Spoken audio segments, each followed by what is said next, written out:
നമ്മളെല്ലാവരും ജീവിതത്തിൽ എല്ലാ ദിവസവും ചെയ്യുന്ന ഒരു പരിപാടിയാണ് കുളിക്കുക എന്നുള്ളത്. കുളിക്ക് ഇസ്ലാമിൽ വലിയ പ്രാധാന്യമുണ്ട്. കുളിക്കുന്ന സമയത്ത് ഒരു മനുഷ്യൻ 10 സുന്നത്തുകൾ ശ്രദ്ധിക്കണമെന്നാണ്. 10 സുന്നത്തുകൾ. ഏതൊക്കെയാണ് ആ സുന്നത്തുകളെന്ന് നമുക്ക് പരിശോധിക്കാം. ഇന്ന് മുതൽ ആ സുന്നത്തുകൾ ഓരോന്നും നമുക്ക് പ്രാവർത്തികമാക്കാം. അല്ലാഹു തആല തൗഫീഖ് നൽകട്ടെ. ഏതൊക്കെയാണ് ആ 10 സുന്നത്തുകൾ? ഇതാ കേട്ടോളൂ. സംയോഗത്തിന് ശേഷമുള്ള കുളി, ജനാപത്തുകാരനായാലുള്ള കുളി, വലിയ അശുദ്ധിക്കാരിയായാലുള്ള കുളി, മെൻസസിന് ശേഷമുള്ള കുളി, പ്രസവത്തിന് ശേഷമുള്ള കുളി, ഇങ്ങനെ കുളികൾ ഒരുപാടുണ്ട്. ഒരു മനുഷ്യൻ്റെ ജീവിതത്തിൽ 6 സമയങ്ങളിൽ കുളിക്കൽ നിർബന്ധമാണ്. വെറുതെ കുളിക്കലല്ല, നീയത്ത് വെച്ച് കുളിക്കണം. എന്തൊക്കെയാണ് നീയത്ത്? വിശദമായി ഈ വീഡിയോയിൽ കേൾക്കാം. 11 സമയങ്ങളിൽ കുളിക്കൽ സുന്നത്താണ്. സുന്നത്താണ്. അവിടെ നീയത്ത് വെക്കൽ മറന്നു പോവാൻ പാടില്ല. ജീവിതത്തിൽ 6 സമയത്ത് കുളിക്കൽ നിർബന്ധം, 11 സമയങ്ങളിൽ കുളിക്കൽ സുന്നത്താണ്. ഏതൊക്കെയാണ് ഈ സുന്നത്ത് കുളികൾ? കുളി എന്ന് പറഞ്ഞാൽ എന്താണ്? വിശദമായി കുളിയുമായി ബന്ധപ്പെട്ട് ഒരുപാട് മസ്അലകൾ നമ്മൾ ചർച്ച ചെയ്യുകയാണ്. അവസാനം വരെ കാണണേ, മറ്റുള്ളവർക്ക് എത്തിച്ചു കൊടുക്കാൻ മറക്കണ്ട. അസ്സലാമു അലൈക്കും വറഹ്മത്തുള്ളാഹി വബറകാതുഹു. ബിസ്മില്ലാഹി വൽഹംദുലില്ലാഹ്. ഏറ്റവും സ്നേഹ ബഹുമാനം നിറഞ്ഞ ഉമ്മമാരെ, സഹോദരിമാരെ, സഹോദരങ്ങളെ, അൽഹംദുലില്ലാഹ്, അല്ലാഹു തആല നമ്മളെല്ലാവരെയും ഖൈറിൻ്റെ അഹ്ലുകാരിൽ ഉൾപ്പെടുത്തുമാറാവട്ടെ. എല്ലാവർക്കും സുഖമാണ്, സന്തോഷമാണെന്ന് വിചാരിക്കുന്നു. അൽഹംദുലില്ലാഹ്, അല്ലാഹു തആല സുഖവും സന്തോഷവും നമുക്ക് നിലനിർത്തി തരുമാറാവട്ടെ. നമ്മുടെ പ്രയാസങ്ങളും രോഗങ്ങളും അല്ലാഹു മാറ്റി എല്ലാവിധ ഖൈറും തരട്ടെ. ആമീൻ യാ റബ്ബൽ ആലമീൻ. ഇന്ന് നമ്മൾ പറയാൻ ഉദ്ദേശിക്കുന്നത് പരിശുദ്ധമായ ഇസ്ലാമിൻ്റെ ഏറ്റവും വലിയ മുഖമുദ്രയാണ് ശുദ്ധി എന്നുള്ളത്, വൃത്തി എന്നുള്ളത്. ആ ശുദ്ധിയും വൃത്തിയും കാത്തു സൂക്ഷിക്കൽ ഒരു മുസൽമാനെ സംബന്ധിച്ചിടത്തോളം ബാധ്യതയാണ്. ആ വൃത്തിയിലും ശുദ്ധിയിലും അതിപ്രധാനമാണ് കുളിക്കുക എന്നുള്ളത്. ഒരു മനുഷ്യൻ കുളിക്കുന്നത് പല രൂപത്തിലാണ്. കുളിക്കുക എന്ന് പറഞ്ഞാൽ ചിലപ്പോൾ ചില ആളുകൾ ഷവർ തുറന്നിട്ട് കുളിക്കും, ചില ആളുകൾ ബക്കറ്റിൽ വെള്ളം കോരി കുളിക്കും, ചില ആളുകൾ നേരെ കുളത്തിലേക്ക് ചാടി പുഴയിലേക്ക് ചാടി മുങ്ങി കുളിക്കും. അങ്ങനെ പല പല കുളികളാണ്. ഇവിടെ അതിനെപ്പറ്റിയല്ല ചർച്ച. കുളി 2 രൂപത്തിലാണ്. ഒന്ന് സുന്നത്തായ കുളിയുണ്ട്, അതുപോലെ നിർബന്ധമായ കുളിയുണ്ട്. ഒരു മനുഷ്യൻ്റെ ജീവിതത്തിൽ 6 സന്ദർഭങ്ങളിൽ അവൻ നിർബന്ധമായും കുളിച്ചിരിക്കണം. ഒരു മനുഷ്യൻ്റെ ജീവിതത്തിൻ്റെ 11 സമയങ്ങളിൽ അവനിക്ക് കുളിക്കൽ സുന്നത്താണ്. ഇൻഷാ അല്ലാഹ് വിശദമായി നമ്മൾ പറയാൻ പോകുന്നതിന് മുമ്പ് പറയട്ടെ, നല്ല വസ്ത്രം ധരിക്കലും പല്ല് തേക്കലും അതുപോലെ മലമൂത്ര വിസർജനത്തിന് ശേഷം വെള്ളം കൊണ്ട് നമ്മൾ ശുദ്ധിയാക്കലും അതുപോലെ വുളു എടുക്കലും കുളിക്കലും ഇതൊക്കെ എന്താണ്? വൃത്തിയിലും ശുദ്ധിയിലും പെട്ടതാണ്. അത്തഹൂർ ഷത്തുറുൽ ഈമാൻ. വൃത്തി ശുദ്ധി എന്നുള്ളത് അത് ഈമാനിൻ്റെ ഭാഗമാണെന്ന് ആദരവായ റസൂലുള്ളാഹി സ്വല്ലല്ലാഹു അലൈഹി വസല്ലം. അശുദ്ധി 2 രൂപത്തിലാണ്. ഒന്ന് വലിയ അശുദ്ധി, 2 ചെറിയ അശുദ്ധി. വലിയ അശുദ്ധിയിൽ നിന്ന് ശുദ്ധിയാവാൻ കുളിക്കണം. ഏതാണത്? ഉദാഹരണം പറഞ്ഞാൽ ജനാപത്തുകാരിയായി അല്ലെങ്കിൽ മെൻസസുകാരിയായി. അപ്പോൾ അവർ ആ വലിയ അശുദ്ധിയിൽ നിന്ന് ശുദ്ധിയാവാൻ കുളിക്കണം. വുളു ഇല്ലാത്ത അവസ്ഥയ്ക്കാണ് ചെറിയ അശുദ്ധി എന്ന് പറയുക. ചെറിയ അശുദ്ധിയിൽ നിന്ന് ശുദ്ധിയാവാൻ വുളു എടുക്കണം. അത് മറ്റൊരു വിഷയമാണ്. അത് അവിടെ നിൽക്കട്ടെ. ഇനി നമുക്ക് ചർച്ച ചെയ്യാനുള്ളത് ഈ കുളി. വലിയ അശുദ്ധിയിൽ നിന്ന് ശുദ്ധിയാവാൻ കുളിക്കണമെന്ന് പറഞ്ഞ് ഈ കുളി 2 രൂപത്തിലാണ്. ഒന്ന് സുന്നത്തായ കുളിയുണ്ട്, 2 നിർബന്ധമായ കുളിയുണ്ട്. ഇവിടെ ആദ്യം നമ്മൾ പറയാൻ ഉദ്ദേശിക്കുന്നത് ഒരു മനുഷ്യൻ്റെ ജീവിതത്തിൽ അവൻ സുന്നത്തായ 11 കുളികൾ കുളിച്ചാൽ അവനിക്ക് ജീവിതത്തിൽ വലിയ ഖൈറുണ്ടാകും. ഏതൊക്കെയാണ്? ഒന്നാമത്തേത് സുന്നത്തായ കുളി. ഒന്നാമത്തേത് ജുമഅക്ക് വേണ്ടിയുള്ള കുളിയാണ്. ജുമഅക്ക് പോകുന്നതിന്, വെള്ളിയാഴ്ച പള്ളിയിൽ പോകുന്നതിന് മുമ്പ് കുളിക്കുന്ന ആ കുളിക്കാണ് ജുമഅയുടെ കുളി എന്ന് പറയുക. വെള്ളിയാഴ്ച കുളിക്കുക. ആ സമയത്ത് എന്ത് ചെയ്യണം? നമ്മൾ നീയത്ത് വെക്കണം. എന്താണ് നീയത്ത് വെക്കേണ്ടത്? ഒന്നുമില്ല. നമ്മൾ സാധാരണ ഏതായാലും പള്ളിയിൽ പോകാൻ വെള്ളിയാഴ്ച രാവിലെ കുളിക്കുമല്ലോ. ചില ആളുകൾ രാവിലെ കടയിൽ പോകാനായിരിക്കും കുളിക്കുക. കടയിൽ പോയിട്ട് ജുമായുടെ സമയമാകുമ്പോൾ പള്ളിയിലേക്ക് പോവുക. അങ്ങനെയായിരിക്കും ചില ആളുകൾ ചെയ്യാറുണ്ടാവുക. ആയിക്കോട്ടെ, അത് മതി. ആയിക്കോട്ടെ, അങ്ങനെ മതി. ചില ആളുകൾ ജുമഅക്ക് വേണ്ടി തന്നെ കുളിക്കുന്ന ആളുകളുണ്ട്. അവർക്കും അങ്ങനെ ചെയ്യാം. ചില ആളുകൾ ജോലിക്ക് പോയിട്ട് ആ വഴി പള്ളിയിലേക്ക് പോകുന്നവരുണ്ടാകും. അപ്പോൾ രാവിലെ കുളിക്കുന്നവരാണ്. അപ്പോൾ എങ്ങനെയാണെങ്കിലും വെള്ളിയാഴ്ച നമ്മൾ കുളിക്കുന്ന സമയത്ത് എന്ത് ചെയ്യണം? നീയത്ത് വെക്കണം. ഈ അല്ലാഹുവേ, ജുമഅക്ക് വേണ്ടിയുള്ള സുന്നത്തായ കുളി ഞാൻ കുളിക്കുന്നു എന്ന് നിയ്യത്ത് വെച്ചാൽ ആ കുളി കൊണ്ട് നമുക്കൊരു പ്രതിഫലം കിട്ടും. വെറുതെ കുളിച്ചു പോയാൽ പ്രതിഫലമില്ല. ഇങ്ങനെ നിയ്യത്ത് വെച്ച് നമ്മൾ കുളിച്ചാൽ നമുക്ക് പ്രതിഫലം കിട്ടും. അപ്പോൾ ചില ഉമ്മമാർ ചോദിക്കും, ഉസ്താദ് ഞങ്ങൾ പള്ളി പോവാറില്ല, ഞങ്ങൾക്ക് ജുമാ ഇല്ലല്ലോ, അപ്പോൾ ഞങ്ങൾ കുളിച്ചാൽ ഞങ്ങൾക്ക് കൂലിയില്ലേ? നിങ്ങൾക്കും കൂലിയുണ്ട്. ജുമാക്ക് വേണ്ടിയുള്ള അല്ലെങ്കിൽ വെള്ളിയാഴ്ചത്തെ സുന്നത്തായ കുളി ഞാൻ കുളിക്കുന്നു എന്ന് ഒരു ആണും നിയ്യത്ത് വെക്കണം, ഒരു പെണ്ണും നിയ്യത്ത് വെക്കണം. അങ്ങനെ നിയ്യത്ത് വെച്ചാൽ നിങ്ങൾക്ക് വെള്ളിയാഴ്ച ജുമാക്ക് പോകുന്നതിന് മുമ്പുള്ള ആ കുളിയിൽ നിയ്യത്ത് വെച്ചാൽ ആ ജുമാക്ക് വേണ്ടിയുള്ള കുളി കുളിച്ച പ്രതിഫലം നിങ്ങൾക്ക് അള്ളാഹു നൽകുന്നതാണ്. ഇനി എന്താണ് ഈ കുളി എന്ന് ആദ്യം നമുക്ക് മനസ്സിലാവേണ്ടത്. എന്താണ് കുളി? കുളിക്കുക എന്ന് പറഞ്ഞാൽ നിയ്യത്ത് വെക്കുക, അതോടൊപ്പം തന്നെ ശരീരം മുഴുവനും വെള്ളമൊലിപ്പിക്കുക. ഇതിനാണ് കുളി എന്ന് പറയുക. ശരീരത്തിൽ മുഴുവനും നമ്മൾ വെള്ളം ഒലിപ്പിക്കുമ്പോൾ തന്നെ എന്തായി? അവിടെ കുളിയായി. ശരീരം അതിന് സോപ്പ് വെച്ച് തേച്ചൊരിച്ച് കഴുകണം, അല്ലെങ്കിൽ സ്ക്രബ്ബർ ഇട്ട് കഴുകണം, അതുപോലെ തന്നെ ഷാമ്പു ഉപയോഗിക്കണം. അതൊന്നും ദീനിൽപ്പെട്ട കാര്യമല്ല. അതൊക്കെ നമുക്ക് ചെയ്യാം, നമ്മുടെ ശരീരത്തിൽ അഴുക്കുകൾ പോകാൻ നമുക്കങ്ങനെ ചെയ്യാം. പക്ഷേ ഇവിടെ പറഞ്ഞു വരുന്നത്, ഒരു മനുഷ്യൻ അവൻ്റെ കുളി ഇസ്ലാമിക രൂപത്തിലാവണമെങ്കിൽ ഒന്നാമത് അവൻ നിയ്യത്ത് വെക്കണം. ഫർദ് കുളിയാണെങ്കിൽ ഫർദിൻ്റെ നിയ്യത്ത് വെക്കണം, സുന്നത്ത് കുളിയാണെങ്കിൽ ഈ സുന്നത്തായ നിയ്യത്തുകൾ വെച്ചാൽ മതി. ഇൻഷാ അല്ലാഹ് ശേഷം പറയാൻ പോകുന്നുണ്ട്. അപ്പോൾ വെള്ളിയാഴ്ച ഒരു മനുഷ്യൻ കുളിക്കുകയാണെങ്കിൽ അവൻ ചെയ്യുക, ജുമാക്ക് വേണ്ടിയുള്ള സുന്നത്തായ കുളി ഞാൻ കുളിക്കുന്നു എന്ന് നിയ്യത്ത് വെക്കൽ പ്രത്യേകം സുന്നത്താണ്. രണ്ടാമത്തേത്, അത് ആണിനും പെണ്ണിനും സുന്നത്താട്ടോ. ഇനി രണ്ടാമത്തേത്, 2 പെരുന്നാളുകൾക്ക് വേണ്ടി കുളിക്കുമ്പോൾ പെരുന്നാളിൻ്റെ സുന്നത്തായ കുളി ഞാൻ കുളിക്കുന്നു എന്ന് നിയ്യത്ത് വെക്കുക. അതായത് ചെറിയ പെരുന്നാൾ വരുന്നു, വലിയ പെരുന്നാൾ വരുന്നു. അപ്പോൾ ചെറിയ പെരുന്നാളിൻ്റെ സമയത്ത് ചെറിയ പെരുന്നാളിൻ്റെ സുന്നത്തായ കുളി അല്ലാഹു തആലക്ക് വേണ്ടി ഞാൻ കുളിക്കുന്നു, വലിയ പെരുന്നാളിൻ്റെ സുന്നത്തായ കുളി അല്ലാഹു തആലക്ക് വേണ്ടി കുളിക്കുന്നു. ഇങ്ങനെ ഒരു നിയ്യത്ത് വെച്ചിട്ട് നമ്മൾ ശരീരത്തിലേക്ക് ഷവർ തുറക്കുകയോ അല്ലെങ്കിൽ വെള്ളത്തിലെടുത്ത് ചാടുകയോ കപ്പിൽ വെള്ളം ശരീരത്തൊഴിക്കുകയോ എങ്ങനെ ചെയ്താലും കൂലിയുണ്ട്. വെക്കേണ്ടത് നിയ്യത്ത് വെക്കാൻ നമ്മൾ മറന്നു പോകരുത്. 2 പെരുന്നാളുകൾക്ക് വേണ്ടി കുളിക്കുമ്പോൾ നിയ്യത്ത് വെക്കുക, സുന്നത്തായ കുളിയാണ്. മൂന്നാമത്തേത്, ഗ്രഹണ നിസ്കാരം, ചന്ദ്രഗ്രഹണം, സൂര്യഗ്രഹണം, ഗ്രഹണ നിസ്കാരത്തിൻ്റെ സമയത്ത് ഗ്രഹണം നിസ്കരിക്കാൻ ഒരു മനുഷ്യൻ ഉദ്ദേശിച്ചു കഴിഞ്ഞാൽ അവനിക്ക് കുളിക്കൽ സുന്നത്തുണ്ട്. അതുപോലെ തന്നെ മഴയെ തേടിയുള്ള നിസ്കാരം, മഴയില്ലാത്തൊരു നാടാണ്, മഴയെ തേടി നിസ്കരിക്കാൻ അവൻ കരുതി, അപ്പോൾ അവൻ എന്ത് ചെയ്യുക? ആ നിസ്കാരത്തിന് മുമ്പ് എന്ത് ചെയ്യുക? ഒന്ന് കുളിക്കുക. ആ കുളിക്കുന്ന സമയത്ത് മഴയെ തേടിയുള്ള മഴയെ തേടിയുള്ള നിസ്കാരത്തിന് വേണ്ടിയുള്ള കുളി ഞാൻ കുളിക്കുന്നു എന്ന് നിയ്യത്ത് വെക്കുക. 5ാമത്തെ സുന്നത്തായ കുളി എന്ന് പറഞ്ഞാൽ ഹജ്ജിൻ്റെ ഇബാദത്തുകൾക്കിടയിലുള്ള കുളിയാണ്. അതായത് ഇഹ്റാമിന് മുമ്പ് കുളിക്കൽ പ്രത്യേകം സുന്നത്തുണ്ട്. ഇഹ്റാമിന് മുമ്പ് കുളിക്കൽ സുന്നത്താണ്. അതുപോലെ തന്നെ അറഫയിൽ നിൽക്കുന്നതിന് മുമ്പ് കുളിക്കൽ സുന്നത്താണ്. അതുപോലെ മുസ്ദലിഫയിൽ നിൽക്കുന്നതിന് മുമ്പ് കുളിക്കൽ സുന്നത്താണ്. ഹജ്ജിൻ്റെ ഇടയിലുള്ള ചില അമലുകൾക്കിടയിലുള്ള ആ സമയത്തുള്ള കുളി, അത് ആ നിയ്യത്ത് വെച്ച് കുളിക്കൽ പ്രത്യേകം സുന്നത്താണ്. 6ാമത്തേത്, മയ്യിത്തിനെ കുളിപ്പിച്ചവൻ കുളിക്കൽ സുന്നത്താണ്. നിർബന്ധമല്ല കേട്ടോ, നിർബന്ധമില്ല, മറിച്ച് മയ്യിത്തിനെ കുളിപ്പിച്ചവൻ കുളിക്കൽ സുന്നത്താണ്. 7ാമത്തേത്, പള്ളിയിൽ ഇഅ്തികാഫ് ഇരിക്കാൻ ഒരു മനുഷ്യന് കരുതിയാൽ ആ ഇഅ്തികാഫ് ഇരിക്കുന്നതിന് മുമ്പ് ഇഅ്തികാഫിൻ്റെ സുന്നത്തായ കുളി ഞാൻ കുളിക്കുന്നു എന്ന് നിയ്യത്ത് വെച്ച് കുളിക്കൽ പ്രത്യേകം സുന്നത്താണ്. 8ാമത്തേത്, പരിശുദ്ധമായ റമളാനിൻ്റെ മുഴുവൻ രാത്രികളിലും കുളിക്കൽ പ്രത്യേകം സുന്നത്താണ്. പകൽ കുളിക്കാം, കുളിക്കുന്ന സമയത്ത് നോമ്പ് മുറിയുന്ന രൂപത്തിലേക്കായി പോകരുത്.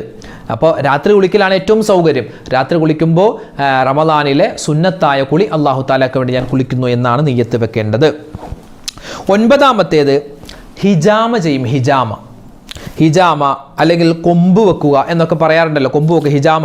ആ ഹിജാമയ്ക്ക് ശേഷം നമ്മളൊന്ന് കുളിക്കൽ പ്രത്യേകം സുന്നത്താണ്. അതുപോലെ 10ാമത്തേത്, യാത്ര കഴിഞ്ഞൊരു മനുഷ്യൻ വരുന്നു. യാത്ര കഴിഞ്ഞ് വരുന്ന മനുഷ്യൻ, ശരീരം മുഴുവനും മുഷിഞ്ഞ് ഇരിക്കുന്ന ഒരാൾ, ആ സമയത്ത് ഒന്ന് കുളിക്കൽ പ്രത്യേകം സുന്നത്താണ്.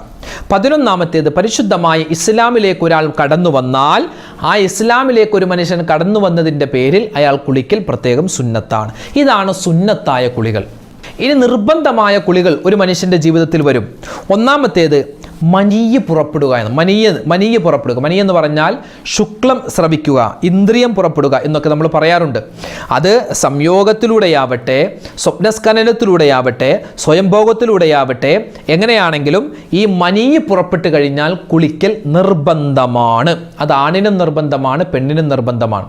ഉസ്താദെ, ഈ സ്വപ്നസ്ഖലനം ആണുങ്ങൾക്കാണോ ഉണ്ടാകുന്നത് പെണ്ണുങ്ങൾക്കാണോ? രണ്ടുപേർക്കും ഉണ്ടാകുമെന്നാണ് കിതാബുകളിൽ കാണുന്നത്. സ്വപ്നസ്ഖലനം അത് പുരുഷന്മാർക്കും ഉണ്ടാകും സ്ത്രീകൾക്കും ഉണ്ടാകും. അപ്പോൾ അത് ഉണ്ടായിക്കഴിഞ്ഞാൽ, അത് ഉണ്ടായി എന്ന് ഉറപ്പായി നമുക്ക് മനസ്സിലാകുമല്ലോ അതിൻ്റെ അടയാളങ്ങൾ. അപ്പോൾ എന്ത് ചെയ്യുക? കുളിക്കൽ നിർബന്ധമാണ്. അതുപോലെ സ്വയംഭോഗം ചെയ്യൽ ഹറാമാണ്. അത് വലിയ പാതകമാണ്.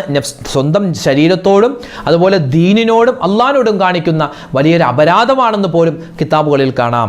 അപ്പോൾ അങ്ങനെ ഒരു മനുഷ്യൻ കഴിഞ്ഞാൽ, ചെയ്യാൻ പാടില്ല, ചെയ്താൽ അവന് കുളിക്കൽ നിർബന്ധമാണ്. ഇനി രണ്ടാമത്തേത്, സംയോഗത്തിലേർപ്പെട്ടാൽ കുളിക്കൽ നിർബന്ധമാണ്. ഷാഫിഈ മദ്ഹബ് പ്രകാരം ഭാര്യ ഭർത്താക്കന്മാർ തമ്മിൽ സംയോഗത്തിലേർപ്പെട്ട് അവിടെ ശുക്ലം പുറപ്പെട്ടില്ല എങ്കിലും അവർ രണ്ടുപേരും കുളിക്കൽ നിർബന്ധമാണ്. അത് പ്രത്യേകം മനസ്സിലാക്കുക. അപ്പോൾ സംയോഗത്തിലൂടെ കുളി നിർബന്ധമാകും. ഇനി മൂന്നാമത്തേത്, ആർത്തവ രക്തം പുറപ്പെട്ടു കഴിഞ്ഞാൽ അത് ശുദ്ധിയാവണമെങ്കിൽ അവൾ എന്ത് ചെയ്യണം? ആ പെണ്ണ് കുളിക്കണമെന്നാണ്. ആർത്തവത്തിൽ ഏറ്റവും കുറഞ്ഞത് ഒരു രാത്രിയും പകലുമാണ്. ഒരു രാത്രിയും പകലും കൊണ്ട് ആർത്തവം തീരും, മെൻസസ് തീരും. ചിലപ്പോൾ ഇടത്തരം പറയുന്നത് ഏകദേശം ഒരു 6-7 ദിവസമാണ്. 6-7 ദിവസമാണ് സാധാരണ ഈ മെൻസസിൻ്റെ ഒരു ഇടത്തരം കണക്ക്. പിന്നെ കൂടിയത് 15 ദിവസമാണ്. 15 ദിവസം കഴിഞ്ഞിട്ടും രക്തം ഇങ്ങനെ കാണുകയാണെങ്കിൽ അത് ഇസ്തിഹാലത്തിൻ്റെ രോഗരക്തമാണ്. അതിൻ്റെ മെഡിസിനുമായി ബന്ധപ്പെട്ട കാര്യങ്ങളിലൊക്കെ ഏർപ്പെടൽ നല്ലതാണ്. അപ്പോൾ ഈ 15 ദിവസം അല്ലെങ്കിൽ 6-7 ദിവസം അല്ലെങ്കിൽ കുറഞ്ഞത് ഒരു ദിവസം ഈ രക്തം കണ്ടിട്ട് ശുദ്ധിയാവണം, ആ പെണ്ണ് ശുദ്ധിയാവണമെങ്കിൽ അവൾ നിയ്യത്ത് വെച്ച് കുളിക്കണം. എങ്ങനെ നിയ്യത്ത് വെച്ച് കുളിക്കുന്നു പറഞ്ഞാൽ, നിയ്യത്ത് എങ്ങനെയാണ്? ആർത്തവകാരി കുളിക്കുമ്പോൾ ആർത്തവ വിരാമത്തിൻ്റെ കുളി ഞാൻ കുളിക്കുന്നു, ഇതൊരു നിയ്യത്ത്. അല്ലെങ്കിൽ വലിയ അശുദ്ധിയിൽ നിന്ന് ശുദ്ധിയാവാൻ ഞാൻ കുളിക്കുന്നു, ഇതൊരു നിയ്യത്ത്. അല്ലെങ്കിൽ നിസ്കാരത്തെ ഹലാലാക്കാൻ വേണ്ടി ഞാൻ കുളിക്കുന്നു. ഈ 3 നിയ്യത്തിൽ ഏത് നിയ്യത്ത് വെച്ചാലും മതി. ഏറ്റവും നല്ലത് വലിയ അശുദ്ധിയിൽ നിന്ന് ശുദ്ധിയാവാൻ ഞാൻ കുളിക്കുന്നു എന്ന് നിയ്യത്ത് വെച്ചിട്ട് വേണം എന്ത് ചെയ്യാൻ? കുളിക്കാൻ. നിയ്യത്ത് മറന്നു പോകരുത്. നിയ്യത്ത് മസ്റ്റാണ് കേട്ടോ, നിയ്യത്ത് മസ്റ്റാണ്, അത് മറന്നു പോകാൻ പാടില്ല. ഇനി നാലാമത്തേത്, പ്രസവ രക്തം, നിഫാസ് രക്തം അത് പുറപ്പെട്ട് അത് നിന്ന് ശുദ്ധിയാവണമെങ്കിൽ, ആ പെണ്ണ് ശുദ്ധിയാവണമെങ്കിൽ അവൾ നിയ്യത്ത് വെച്ച് കുളിക്കണമെന്നാണ്. ഈ നിഫാസ് പ്രസവരക്തത്തിൽ ഏറ്റവും കുറഞ്ഞത് ഒരൊറ്റ സെക്കൻഡാണ്. ഒറ്റ സെക്കൻഡ് കൊണ്ട് അത് ചിലപ്പോൾ തീരും. സാധാരണയായി പറയുന്നത് 40 ദിവസമാണ്. അതാണ് ഈ നമ്മുടെ നാട്ടിൽ 40 കുളി എന്ന് പറയാറുള്ളത്. ചിലപ്പോൾ ചില പെണ്ണുങ്ങൾക്ക് 40 അല്ല, ചിലപ്പോൾ ഒരു 10 ദിവസം കൊണ്ട് തീരും, ചിലപ്പോൾ 5 ദിവസം, ചിലപ്പോൾ 20 ദിവസം 25 ദിവസം കൊണ്ടൊക്കെ ചിലപ്പോൾ ആ രക്തം അങ്ങോട്ട് നിൽക്കും. അപ്പോൾ പല സ്ത്രീകളും അത് ഏതായാലും 40 കുളി വരട്ടെ അപ്പോൾ കുളിക്കാം, അല്ലെങ്കിൽ അപ്പം നിസ്കരിക്കാം എന്നൊക്കെ പറഞ്ഞ് നിസ്കാരത്തെ പിന്തിപ്പിക്കുന്നവരുണ്ട്. അങ്ങനെ പാടില്ല കേട്ടോ, അങ്ങനെ പാടില്ല. ഇപ്പോൾ എപ്പോഴാണോ ഈ നിഫാസ് രക്തം, പ്രസവ രക്തം നിൽക്കുന്നത് ആ സമയത്ത് തന്നെ നിങ്ങൾ നിയ്യത്ത് വെച്ച് കുളിച്ച്, അതായത് വലിയ ശുദ്ധി നിന്ന് ശുദ്ധിയാവാൻ ഞാൻ കുളിക്കുന്നു, ആ നിയ്യത്ത് വെച്ചാൽ മതി. ആ നിയ്യത്ത് വെച്ച് കുളിച്ച് നിങ്ങൾ നിസ്കാരം തുടങ്ങണം. പല ആളുകളും ചിലപ്പോൾ 25-ന് ശുദ്ധിയായാലും നിസ്കാരം തുടങ്ങൂല, 40 കഴിയട്ടെ അപ്പം നിസ്കരിക്കാം എന്ന് പറഞ്ഞ് നിസ്കാരം ബന്ധിപ്പിക്കും. അത് പാടില്ല. കൂടിയത് 60 ദിവസമാണ്. 60 ദിവസത്തേക്കാൾ കൂടുതൽ ഈ പ്രസവരക്തം കാണുകയാണെങ്കിൽ അത് രോഗത്തിൻ്റെ ലക്ഷണമാണ്. അത് ഡോക്ടറെ കണ്ട് അതിൻ്റേതായ മെഡിസിൻ എടുക്കേണ്ട ആവശ്യകതയുണ്ട്. ഇനി അഞ്ചാമതായി നമ്മൾ പരിശോധിക്കുന്നത്, ഒരു പെണ്ണ് പ്രസവിച്ചു കഴിഞ്ഞാൽ അവൾക്ക് കുളി നിർബന്ധമാണെന്നാണ്. പ്രസവിച്ചു കഴിഞ്ഞാൽ അവൾക്ക് കുളി നിർബന്ധമാണ്. അത് മറുപിള്ള എന്ന് പറയും, ചാപിള്ള, മറുപിള്ളയെ പ്രസവിക്കുന്നതാവട്ടെ, ചിലപ്പോൾ ഇതിന് കുട്ടി വയറ്റിൽ വെച്ച് മരിച്ചിട്ട് പുറത്തേക്ക് വരും, അല്ലെങ്കിൽ ജീവനുള്ള കുട്ടിയാവട്ടെ, എങ്ങനെയാണെങ്കിലും പ്രസവിച്ചു കഴിഞ്ഞാൽ അവൾക്ക് കുളി നിർബന്ധമാണ്. പിന്നെ ഇനി ഏറ്റവും അവസാനമായി പറയട്ടെ, ആറാമത്തേത്, ഷഹീദല്ലാത്ത മരണം. ഷഹീദല്ല, ഇപ്പം നമ്മുടെ നാട്ടിലൊക്കെ സാധാരണ നടക്കുന്ന മരണം അല്ലേ. ഷഹീദ് എന്ന് പറഞ്ഞാൽ ശത്രുക്കളുമായി യുദ്ധം ചെയ്ത് പോരാടി ഷഹീദാകുന്ന, മരണപ്പെടുന്ന ആളുകൾക്കാണ് ഷഹീദ് എന്ന് പറയുക. അവരല്ലാത്ത സാധാരണ രോഗം വന്ന്, പനി വന്ന് മരിക്കട്ടെ, അറ്റാക്ക് വന്ന് മരിക്കട്ടെ, അപകടം വന്ന് മരിക്കട്ടെ, മുങ്ങി മരിക്കട്ടെ, എങ്ങനെയാണെങ്കിലും സാധാരണ മരണം വരിച്ചാൽ അവരെല്ലാം കുളിപ്പിക്കൽ നിർബന്ധമാണ്. ആ നിർബന്ധം മറ്റുള്ളവരുടെ അടുക്കലാണ് കേട്ടോ, ആ വ്യക്തിക്ക് അല്ല നിർബന്ധം, മറ്റുള്ളവർക്ക് അയാളെ കുളിപ്പിക്കൽ നിർബന്ധമാണ്. ഇതാണ് നിർബന്ധമായ 6 കുളികൾ. നിർബന്ധമായ 6 കുളികൾ നമ്മൾ പറഞ്ഞു. സുന്നത്തായ 11 കുളികളും നമ്മൾ വിശദീകരിച്ച് പറഞ്ഞിട്ടുണ്ട്. ഇനി ശ്രദ്ധിക്കേണ്ടത്, കുളിക്കുന്ന സമയത്ത് 10 സുന്നത്തുകളുണ്ട്. ഏതൊക്കെയാണെന്ന് നമുക്കൊന്ന് പരിശോധിക്കാം. ഒന്നാമത്തേത്, കുളിക്കുന്നതിന് മുമ്പ്, അത് വലിയ ശുദ്ധിയുടെ കുളിയാവട്ടെ അല്ലെങ്കിൽ സുന്നത്തായ കുളിയാവട്ടെ നിർബന്ധമായ കുളിയാവട്ടെ, കുളിക്കുന്നതിന് മുമ്പ് വുളു എടുക്കൽ പ്രത്യേകം സുന്ന. ഒന്നാമത്തെ സുന്നത്ത് എന്ന് പറഞ്ഞാൽ വുളു എടുക്കുക. ഒന്നാമത്തേത് വുളു എടുക്കുക. രണ്ടാമത്തേത് കുളിക്കുന്ന സമയത്ത് ആദ്യം തലയിൽ വെള്ളം ഒഴിക്കുക, രണ്ടാമത് വലതുഭാഗത്ത്, മൂന്നാമത് ഇടതുഭാഗത്ത്. ഈ രണ്ടാമത്തെ സുന്നത്ത് പറയുമ്പോൾ പല ആളുകളും ചിന്തിക്കും, ഉസ്താദെ അങ്ങനെ ചെയ്യാൻ പറ്റുമോ? തലയിലേക്ക് നേരിട്ട് വെള്ളം നമ്മൾ കുളിക്കുന്ന സമയത്ത് ഒഴിച്ചാൽ ഈ ബാത്റൂം സ്ട്രോക്കുകൾ ഉണ്ടാവാൻ സാധ്യതയുണ്ട് എന്ന് ഡോക്ടർമാർ കാണുന്നു, യൂട്യൂബിൽ കാണുന്നു, അങ്ങനെ പറയുന്നു, ഇങ്ങനെ പറയുന്നു. എന്താണ് സത്യാവസ്ഥ? ഇവിടെയാണ് ആദരവായ റസൂലുള്ളാഹി സ്വല്ലല്ലാഹു അലൈഹി വസല്ലമ തങ്ങളുടെ ഈ ഒരു സുന്നത്തിൻ്റെ പ്രസക്തി വരുന്നത്. ഏത് സുന്നത്ത്? കുളിക്കുന്നതിന് മുമ്പ് വുളു എടുക്കുക. അതായത് നമ്മൾ പുറത്തുനിന്ന് ഇപ്പോൾ നമ്മൾ കുളിക്കാൻ വേണ്ടി നമ്മൾ റൂമിൽ നിന്നോ അല്ലെങ്കിൽ നമ്മുടെ വീട്ടിൽ നിന്നൊക്കെ വരുന്ന സമയത്ത്, വീട്ടിൽ നിന്ന് പുറത്തേക്ക് വരുമ്പോൾ അല്ലെങ്കിൽ നമ്മൾ ബാത്റൂമിൽ കയറുമ്പോൾ നമ്മുടെ ശരീരത്തിന് വേറെ ഒരു ടെമ്പറേച്ചറാണ്, വേറൊരു ഒരു ശരീരത്തിന് വേറൊരു, ചിലപ്പോൾ ചൂടായിരിക്കും, ചിലപ്പോൾ തണുപ്പായിരിക്കും. അപ്പോൾ നമ്മൾ നേരെ ചെന്ന് നമ്മൾ ഷവർ തുറന്ന് ഒറ്റ കുളി അങ്ങോട്ട് കുളിക്കുമ്പോൾ പലപ്പോഴും, എല്ലാവർക്കുമല്ല, ഒരു പക്ഷേ ചില ആളുകൾക്കെങ്കിലും എന്ത് ചെയ്യാം, അത് ശരീരത്തിൽ ആ ചൂട് ക്രമാതീതമായി ഒരു പക്ഷേ ഉയർന്നേക്കാം, അല്ലെങ്കിൽ തീരെ കുറഞ്ഞു പോയേക്കാം. അങ്ങനെ ബാത്റൂം സ്ട്രോക്കുകൾ ഉണ്ടാവാൻ സാധ്യതയുണ്ട് എന്ന് പല ഡോക്ടർമാരും പറയുന്നുണ്ട്. അതിൻ്റെ സയൻറ്റിഫിക്കലായ കാര്യങ്ങൾ നമുക്ക് നോക്കേണ്ടതുണ്ട്. അപ്പോൾ ഇങ്ങനെ ബാത്റൂം സ്ട്രോക്കുകൾ ഉണ്ടായാൽ തന്നെ, ഉണ്ടാകുന്നുവെങ്കിൽ അതില്ലാതാക്കാനുള്ള ഒരു വലിയ പോംവഴിയാണ് വുളു എടുക്കുക. സോ അതെ, കുളിക്കുന്നത് തന്നെ പ്രശ്നമാണ്, ഒരു വലിയ സങ്കടത്തിലാണ്. പിന്നെ ഞങ്ങൾ എങ്ങനെ ഈ വുളുവും കൊണ്ട് എടുക്കുന്നത്? അത് വലിയൊരു ക്ലേശകരമല്ലേ? ഇസ്ലാം എന്തിനാ എങ്ങനെ ക്ലേശിപ്പിക്കുന്നത്? എന്തിനാണ് ബുദ്ധിമുട്ടിക്കുന്നത്? ഇതാരെയും ബുദ്ധിമുട്ടിക്കുകയല്ല. കുളിക്കുന്നതിന് മുമ്പ് വുളു എടുക്കുക എന്നുള്ളത് സുന്നത്താണ്. വേണമെങ്കിൽ ചെയ്ത കൂലിയുണ്ട്, അതേ അവിടെ മാനദണ്ഡമുള്ളൂ, നിർബന്ധമൊന്നുമില്ല. അപ്പോൾ നമ്മൾ ഒരു മനുഷ്യൻ കുളിക്കുന്നതിന് മുമ്പ് അയാൾ വുളു എടുത്തിട്ട് കുളിക്കുകയാണെങ്കിൽ അയാൾക്ക് കിട്ടുന്ന ഏറ്റവും വലിയ ബെനിഫിറ്റ്, അയാൾ ആ കുളിക്കുന്ന വെള്ളവുമായിട്ട് അയാൾക്കൊരു ടച്ച് ഉണ്ടാകും. ചിലപ്പോൾ ചൂടുവെള്ളമാണെങ്കിൽ ചൂട്, തണുപ്പാണെങ്കിൽ അതുമായിട്ട് അയാളുടെ ബോഡി ഒന്ന് യോജിക്കും. പിന്നെ അയാൾക്ക് ശരീരത്തിലേക്ക് വെള്ളം ഒഴിക്കുമ്പോൾ, പ്രത്യേകിച്ച് തലയിലേക്കൊക്കെ വെള്ളം ഒഴിക്കുന്ന സമയത്ത് അയാളുടെ ബോഡിക്ക് ഒരു പ്രയാസവും ഉണ്ടാവില്ല. അതായത് കുളിക്കുന്നതിന് മുമ്പ് ആ വെള്ളവുമായിട്ടൊരു ടച്ച് ഉണ്ടാകും. ഇത് സയൻറ്റിഫിക്കലായ വശമാണ്, നമ്മളതല്ല നോക്കേണ്ടത്. നബി തങ്ങൾ പറഞ്ഞു ഇത് സുന്നത്താണെന്ന്. കുളിക്കുന്നതിന് മുമ്പ് വുളു എടുക്കൽ പ്രത്യേകം സുന്നത്താണ്, അത് ആരെയും ബുദ്ധിമുട്ടിക്കലല്ല. വേണമെങ്കിൽ നിങ്ങൾക്ക് വുളു എടുക്കാം, വുളു എടുത്താൽ കൂലിയുണ്ട്, ഉപേക്ഷിച്ചാൽ ശിക്ഷയൊന്നുമില്ല. പക്ഷെ എന്നാലും വുളു എടുക്കലാണ് നല്ലത്. അങ്ങനെ വുളു എടുത്താൽ നമ്മുടെ ശരീരത്തിൻ്റെ ടെമ്പറേച്ചർ നമ്മൾ കുളിക്കുന്ന വെള്ളവുമായിട്ട് അത് യോജിക്കാൻ കാരണമാണ്. അപ്പോൾ ഒന്നാമത്തെ സുന്നത്ത് വുളു എടുക്കുക. രണ്ടാമത്തെ സുന്നത്ത് കുളിക്കുന്ന സമയത്ത് തുടങ്ങേണ്ടത് സുന്നത്തായി പറയുന്നത്, ഒന്നാമത് ആദ്യം ഒഴിക്കേണ്ടത് തലയിലാണ് വെള്ളം. ഇപ്പോൾ ബക്കറ്റിലാണെങ്കിൽ നമ്മൾ തലയിൽ ഒഴിക്കുക. ഷവറിലാണെങ്കിൽ ആദ്യം നമ്മുടെ തല ഒന്ന് കാണിച്ചു കൊടുക്കുക, പിന്നെ വലതു ഭാഗം, പിന്നെ ഇടതു ഭാഗം. ഇതാണ് രണ്ടാമത്തെ സുന്നത്ത്. മൂന്നാമത്തേത് ഔറത്ത് മറച്ചിട്ട് കുളിക്കാൻ പ്രത്യേകം ശ്രദ്ധിക്കുക. അപ്പോൾ ചിലർ പറയും, ഈ ബാത്റൂമിൽ കുളിക്കുമ്പോൾ ഉസ്താദെ ഞങ്ങൾ ഈ 4 ചുവരിൻ്റെ ഉള്ളിലല്ലേ കുളിക്കുന്നത്, പിന്നെ എന്തിനാ ഇങ്ങനെ ഔറത്ത് മറക്കേണ്ടത്? അതിൻ്റെ ആവശ്യമുണ്ടോ? ഉണ്ട്. കാരണം നബി സല്ലല്ലാഹു അലൈഹി വസല്ലം തങ്ങൾ പറഞ്ഞു, ഇന്നല്ലാഹ ഹയ്യുൻ കരീമുൻ, അല്ലാഹു തആല ലജ്ജയുള്ളവനാണ്. അല്ലാഹു സദാസമയം നമ്മളെ വീക്ഷിച്ചു കൊണ്ടിരിക്കുമല്ലേ. അല്ലാഹുവിൻ്റെ മലക്കുകൾ നമ്മുടെ കൂടെ ഉണ്ടെന്നാണ്, അല്ലേ? മലക്കുകൾ നമ്മുടെ കൂടെയുണ്ട്.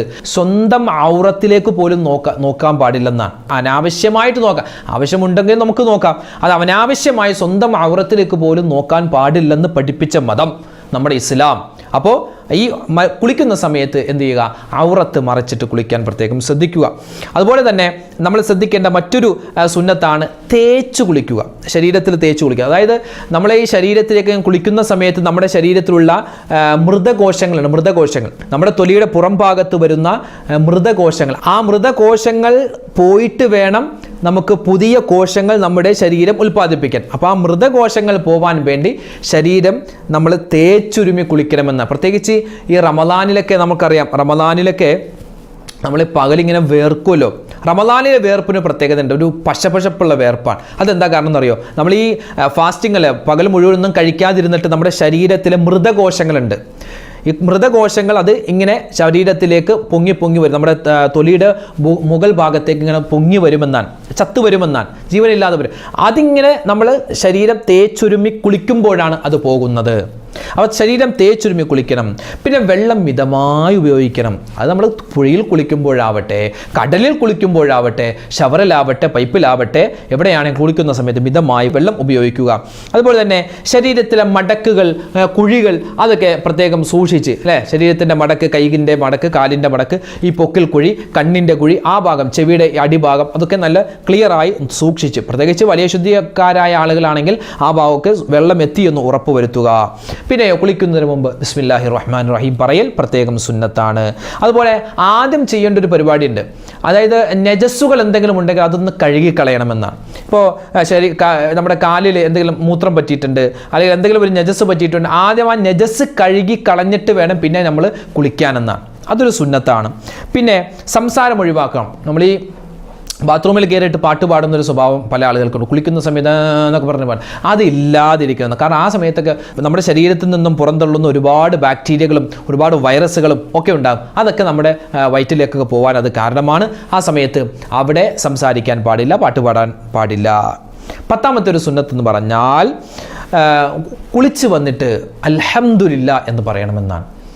അൽഹംദുലില്ലാ, കാരണം ആ കുളിക്കാനുള്ള ഒരു ആവത് നമുക്ക് അല്ലാഹു നൽകി, അതുപോലെ നല്ല വെള്ളം നമുക്ക് നൽകി അല്ലേ. എത്രയോ ആളുകൾക്ക് ഈ വെള്ളം അലർജിയാണ്, ശരീരത്തേക്ക് വെള്ളം വീണാൽ അസ്വസ്ഥതയുണ്ടാകുന്ന ആളുകളുണ്ട്, കുളിക്കാൻ സൗകര്യമില്ലാത്ത ആളുകളുണ്ട്, വെള്ളമില്ലാത്ത ആളുകളുണ്ട്, അതുപോലെ ആരോഗ്യമില്ലാത്ത ആളുകളുണ്ട്. അതിൽ നിന്നെല്ലാം മാറ്റിയിട്ട് അൽഹംദുലില്ലാ, നമുക്ക് അല്ലാഹു വലിയ അനുഗ്രഹമാണ് നൽകി അൽഹംദുലില്ലാ എന്ന് പറയുക. വുദൂഇന് ശേഷം നമ്മൾ പറയുന്ന ഒരു ദുആ ഉണ്ട്, അഷ്ഹദു അല്ലാ ഇലാഹ ഇല്ലല്ലാഹു വഹ്ദഹു ലാ ശരീക ലഹു വഅഷ്ഹദു അന്ന മുഹമ്മദൻ അബ്ദുഹു വറസൂലുഹു അല്ലാഹുമ്മ ജഅൽനി മിനത് തവ്വാബീന വജഅൽനി മിനൽ മുതതഹിരീന വജഅൽനി മിൻ ഇബാദിക സ്വാലിഹീൻ എന്ന് തുടങ്ങുന്ന വുദൂഇന് ശേഷമുള്ള ദുആ ഈ സമയത്ത് നമ്മൾ പറയൽ പ്രത്യേകം സുന്നത്താണ്. അപ്പോൾ ഇന്നത്തെ വീഡിയോ നമ്മൾ പഠിച്ചത് 6 സമയത്ത് കുളിക്കൽ നിർബന്ധം, 11 സമയത്ത് കുളിക്കൽ സുന്നത്ത്, 10 സുന്നത്തുകൾ കുളിക്കുന്ന സമയത്ത് ശ്രദ്ധിക്കുക. അല്ലാഹു തആല ഇതെല്ലാം ജീവിതത്തിൽ അമൽ ചെയ്യാനുള്ള തൗഫീഖ് നൽകി അനുഗ്രഹിക്കുമാറാവട്ടെ. ഒരുപാട് പേര് ദുആരക്കാൻ പറഞ്ഞിട്ടുണ്ട്, എല്ലാവർക്കും വേണ്ടി ദുആരക്കുന്നുണ്ട്. അൽഹംദുലില്ലാ, അല്ലാഹു തആല നമ്മുടെ സദസ്സിനെ സ്വീകരിക്കട്ടെ, നമ്മുടെ ഹലാലായ മുറാദുകൾ ഹാസിലാക്കുമാറാവട്ടെ, രോഗങ്ങൾക്ക് ശിഫാ നൽകട്ടെ. ആമീൻ. നാളെ മറ്റൊരു വീഡിയോയുമായിട്ട് നമുക്ക് കാണാം ഇൻഷാ അല്ലാഹ്. അസ്സലാമു അലൈക്കും വറഹ്മത്തുള്ളാഹി വബറകാതുഹു.